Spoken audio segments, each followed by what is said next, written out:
Y lo tenemos salió. ¡Rápido, rápido! Vamos a ver. Vamos a ver. ¡Rápido! Vamos a ver, compañeros. Vamos a ver si cuentan más.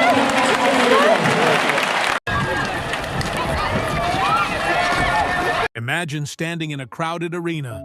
The ground shakes beneath your feet. A massive bull charges toward you, horns glinting in the sunlight. And with every ounce of courage, you leap onto its back. Flipping over its horns, landing safely on the other side. Sounds impossible, sounds deadly. Yet, thousands of years ago, men and women risked their lives performing this very act. A ritual, a sport, a test of courage known as bull leaping. Even today, historians and archaeologists marvel at it, questioning how humans could perform such feats without modern safety gear or training facilities. Stay with us, because this story is not just about a game.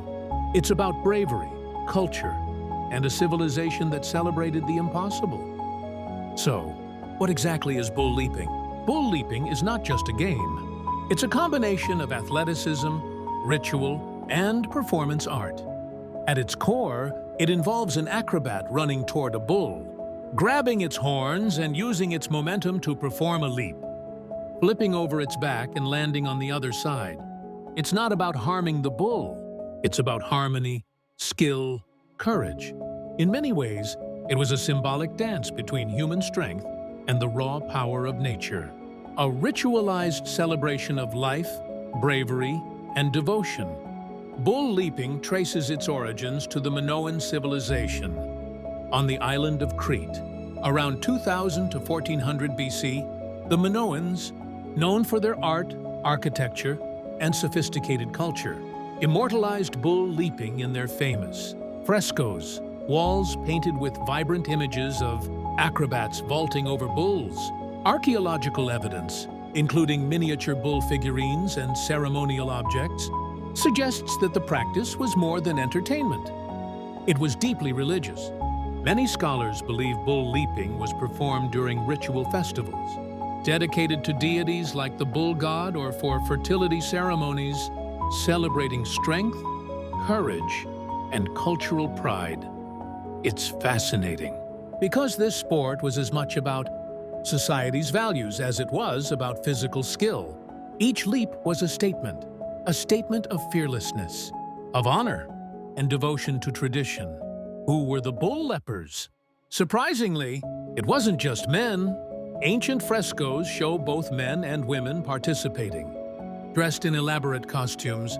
However, this was not a game for the untrained. Only skilled acrobats could attempt it.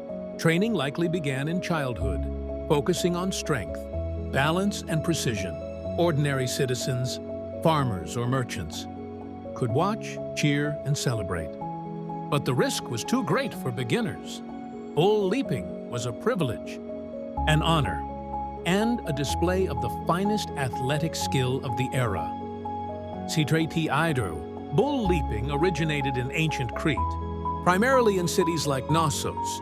Archaeologists have found large open arenas, and in some frescoes, structures that resemble platforms for spectators. The concept spread across the Mediterranean, and today, echoes of it survive in Spain's Recortadores events, where athletes perform daring jumps over bulls, though in a much safer, regulated way. Globally, audiences continue to be fascinated by bull leaping.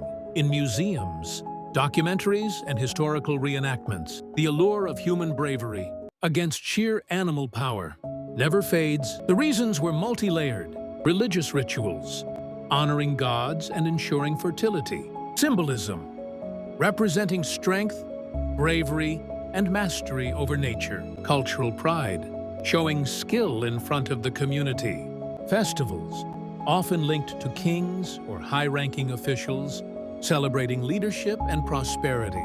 Bull leaping was more than sport. It was a ceremonial expression of a society's values, where courage and skill were sacred.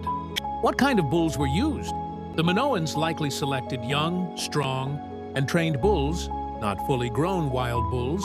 for predictability and safety. Size and weight, approximately 400-500 kg. Temperament, aggressive yet manageable. Trained for ritualized events. Characteristics, strong necks, agile movements. Bull was respected, not harmed. Its role was central. Without the bull, the sport, ritual, and symbolism would be meaningless. Could anyone participate? No. Bull leaping demanded physical fitness, agility, strength, balance. Age? Likely teens to early adulthood. Training? Years of practice in acrobatics. Special skills, flips, grabs, timing. Only the elite acrobats were allowed. This exclusivity added to the spectacle. Each leap was a rare and celebrated event, inspiring awe among spectators. So, how was the game played? The bull was released into the arena.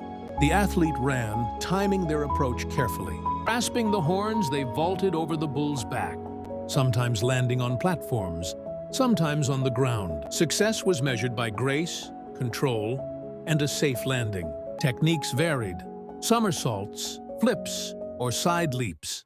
Performances could be solo or in groups, often synchronized for spectacle. Failure was visible, sometimes catastrophic, which is why only the most skilled dared participate.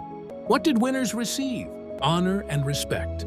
Highly prized in Minoan society. Titles or positions during festivals. Gifts, jewelry, livestock, or ceremonial items. Monetary prizes are not documented, but social prestige was far more valuable. Victory meant your name would be remembered and immortalized in art. Bull leaping was dangerous. Common injuries, broken bones, bruises, or concussions. Treatment, rudimentary by modern standards. Herbs, splints, and bandages. Fatal accidents, possible, which is why only trained athletes attempted it. Even in ancient times, the Minoans valued safety, training rigorously to reduce risk, though danger remained an inherent part of the sport's thrill. Today, the real Minoan-style bull leaping is no longer practiced, and for safety, it's banned in most countries. However, its legacy continues. Spain's recortadores, acrobatic jumps over bulls without harming them. Historians' interest. Archaeologists study frescoes, artifacts, and ritual contexts. Public fascination. Museums, documentaries, and digital recreations keep the story alive. Bull leaping is now a symbol of ancient courage, not a sport for spectators to witness live in its original form. Picture this: a grand arena, sunlight streaming through open roofs. The crowd waits in silence. Dust rises as a bull charges forward. An acrobat sprints, leaps, flips in midair, and lands gracefully. The air is filled with tension, hearts pounding, drums echo from nearby temples. Cheers erupt as the leap succeeds. Fade to Minoan frescoes, colors vibrant, showing the elegance of human-animal connection. Then slow-motion sequences of bulls running, acrobats twisting, temples in the background, dramatic transitions, zooming into ancient paintings, highlighting courage, ritual, and artistry. Every frame telling a story of a civilization obsessed with harmony between humans and nature.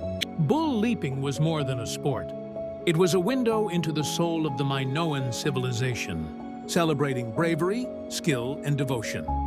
Though dangerous, even deadly, it shaped cultural values, inspired art, and continues to captivate our imagination today. Could it ever return?